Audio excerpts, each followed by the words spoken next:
My name is Stephen Jenkins. On the day I returned home, Maeve Stewart sent me a photo of a baby. She asked me to name the baby, bring my ID, and said she had a big surprise waiting for me at City Hall. When I arrived with baby supplies, she and her friends were mocking me. I told you, he's been abroad for a year, but he's still my sidekick. As long as I beckon, he's willing to help me raise a child. After speaking, she still looked at me with an amused expression. Stephen, how are you still so naive? A joke can make you rush over like this. They laughed at me without restraint. But when I walked past them, registered my child's birth certificate, and took a commemorative photo with my wife in my arms, Maeve's eyes turned red from crying. My name is Stephen Jenkins. On the day I returned home, Maeve Stewart sent me a photo of a baby. She asked me to name the baby, bring my ID, and said she had a big surprise waiting for me at City Hall. When I arrived with baby supplies, she and her friends were mocking me. I told you, he's been abroad for a year, but he's still my sidekick. As long as I beckon, he's willing to help me raise a child. After speaking, she still looked at me with an amused expression. Stephen, how are you still so naive? A joke can make you rush over like this. They laughed at me without restraint. But when I walked past them, registered my child's birth certificate, and took a commemorative photo with my wife in my arms, Maeve's eyes turned red from crying. After a year apart, Maeve still seems to dislike me. Watching them clutch their stomachs and laugh until they squatted on the ground, I couldn't help but clench my fists, my nails digging deep into my palms.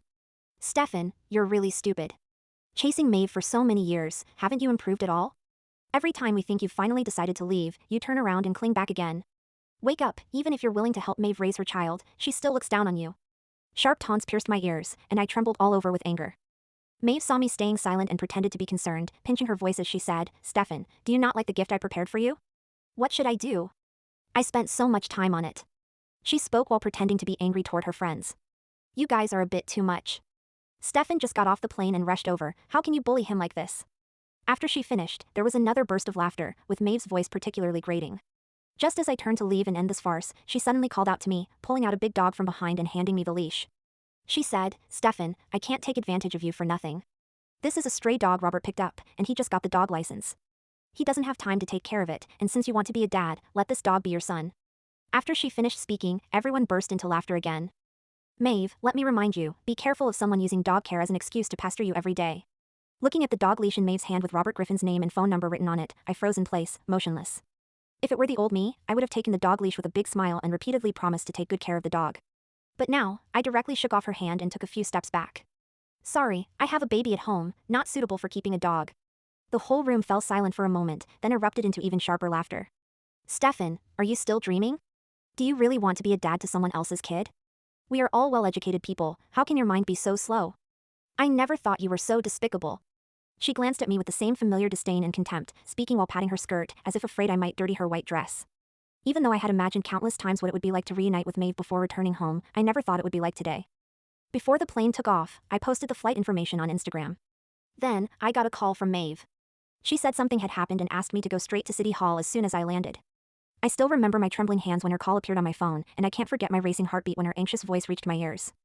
I thought she had finally realized that when she needed help the most, I was the one always by her side. But what I didn't expect was that after hanging up, she posted the entire setup of this farce on Instagram.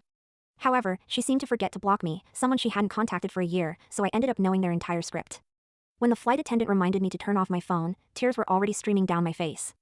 She took advantage of my 10 years of unwavering obedience to her, which is why she hurt me so recklessly time and again. She once said that if one day she got tired, she would marry me and have a child.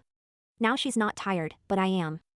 I came to City Hall indeed to apply for a birth certificate for a child, but it's for my own child. I rubbed the bottle in my hand, tucked it into my arms, and walked past Maeve to handle the paperwork. She immediately blocked my way. Stephen, that's enough, don't get too carried away. If you could really move on from me and have a child with another woman, would I have given you a dog? Who are you pretending to be so devoted for? I couldn't be bothered to explain and felt disgusted even looking at her. Perhaps my sudden coldness caught her off guard, as she grabbed my arm and refused to let go. Just as I was about to pull my arm away and leave, Robert rushed over. Maeve. Hearing this, Maeve immediately let go of me and threw herself into Robert's arms, instantly putting away her sharpness and showing a warm smile. Didn't you say you'd come with me to get the dog license when I had time? There are so many viruses out there, what if the dog gets sick? He took the leash and looked at me while speaking. Then, as if just noticing me, he quickly said, Stephen, when did you get back? Are you holding formula and diapers? Do you have a child? Maeve quickly covered her mouth and laughed. Who could he have a child with? I tricked him by saying I needed to get documents for a baby, and he actually believed I had a baby and even bought so many baby supplies. Isn't he silly? Seeing her openly mocking me, Robert immediately interrupted her, Maeve. Stephen rushed over because he was worried about you. You shouldn't make fun of him like that. As always, he played the considerate and magnanimous good guy, while I ended up being the one who couldn't let go.